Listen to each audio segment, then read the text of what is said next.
मुंडे साहेब हे भाजपचे शीर्षस्थ नेते होते देशातले, तरीसुद्धा ते 2010मध्ये त्यांनी संसदेमध्ये जातनिहाय जनगणनेसंदर्भात जे भाषण केलेलं आहे किंवा 100 खासदारांचा गट ओबीसींच्या हक्क अधिकारावर आणि जातनिहाय जनगणनेसंदर्भात संसदेमध्ये 100 खासदारांचा पाठिंबा मिळवणारे स्वर्गीय गोपीनाथराव मुंडे होते आणि तो गट सत्ताधारी काँग्रेस पक्षाचे खासदारसुद्धा त्यांच्याबरोबर सामील होते।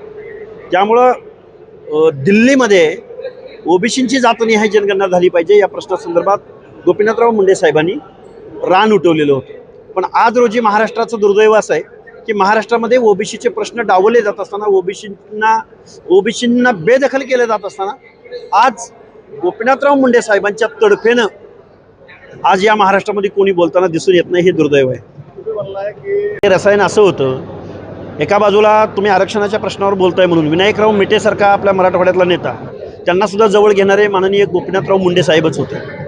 शेतकऱ्यांच्या प्रश्नावर काम करणारे राजू शेट्टे असतील, सदाभाऊ खोत असतील किंवा पाशा पटेल असतील, त्यांनाही जवळ घेऊन सोशल इंजिनिअरिंग करणारे किंवा महादेव जानकर असतील किंवा रामदासजी आठवले असतील, या इथल्या वर्षानुवर्षे पिढ्यानपिढ्या सत्तेमध्ये असणाऱ्या प्रस्थापितांच्या सत्तेला हादरा दिला तो लोकनेते गोपीनाथराव मुंडे साहेबांनी।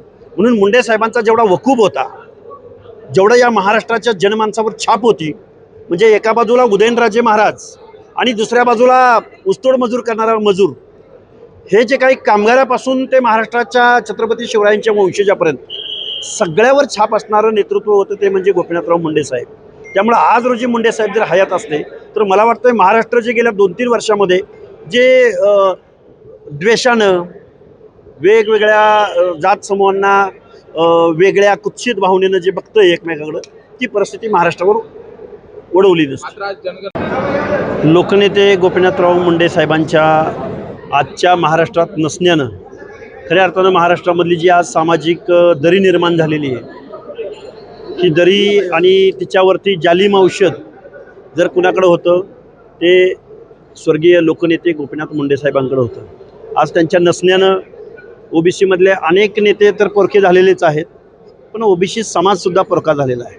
कारण ओबीसीच्या संविधानिक हक्क अधिकाराविषयी ठामपणे सभागृहाच्या आत किंवा सभागृहाच्या बाहेर, रस्त्यावर असो किंवा पब्लिकमध्ये असो, आज कोणीही भूमिका घेताना दिसून येत नाही। आणि आज गोपीनाथराव मुंडे साहेबांसारख्या उत्तुंग जातीपातीच्या पलीकडे जाऊन, वेगवेगळ्या प्रदेशांच्या पलीकडे जाऊन, पक्ष पार्ट्यांच्या पलीकडे जाऊन, वेगवेगळ्या विचारधारांच्या पलीकडे जाऊन लोकनेते गोपीनाथराव मुंडे यांचं समाजातलं स्थान वेगळं होतं। आणि आजच्या पुण्यतिथीच्या निमित्तानं मी मुंडे साहेबांच्या चरणी एवढंच म्हणेन की ओबीसीचं हक्क अधिकारांचं संरक्षण करण्याची जिम्मेदारी या सरकारला देव, गोपीनाथराव मुंडे साहेबांच्या चरणी मी प्रार्थना व्यक्त करतो। आणि या सरकारनं ओबीसीचं सुद्धा काय म्हणणं आहे हे ऐकून घ्यावं। 1948चा सेन्सस ॲक्ट जोपर्यंत अमेंडमेंट होत नाही, त्याच्यात घटनादुरुस्ती होत नाही, तोपर्यंत जातनिहाय जनगणना होईल असं मला वाटत नाही।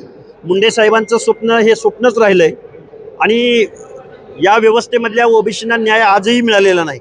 आणि मुंडे साहेबांचं स्वप्न पूर्ण करण्यासाठी आज पुण्यतिथीच्या निमित्तानं आम्हाला मुंडे साहेबांनी आशीर्वाद द्यावा, एवढा मी तुमच्यासमोर एक सामान्यातला सामान्य कार्यकर्ता म्हणून एक नेत्यांना काय सांगणार, ओबीसी नेत्यांना मी एवढंच सांगेन की आम्ही रस्त्यावरची लढाई लढतोय, तुम्ही सभागृहातली किंवा कॅबिनेटमधली लढाई लढा असं बोलताना दिसतंय कोणी बाहेर? बघा, बावनकुळे साहेब आहेत, भुजबळ साहेब आहेत, पंकजाताई आहेत, ही सगळी मंडळी आहेत आणि ही खूप मोठी आणि दिग्गज मंडळी आहेत। या मंडळींनी सुद्धा कायद्याच्या सभागृहामध्ये आवाज उठवावा, असा एक सामान्यातला सामान्य आंदोलक म्हणून मी त्यांना विनंती करेन।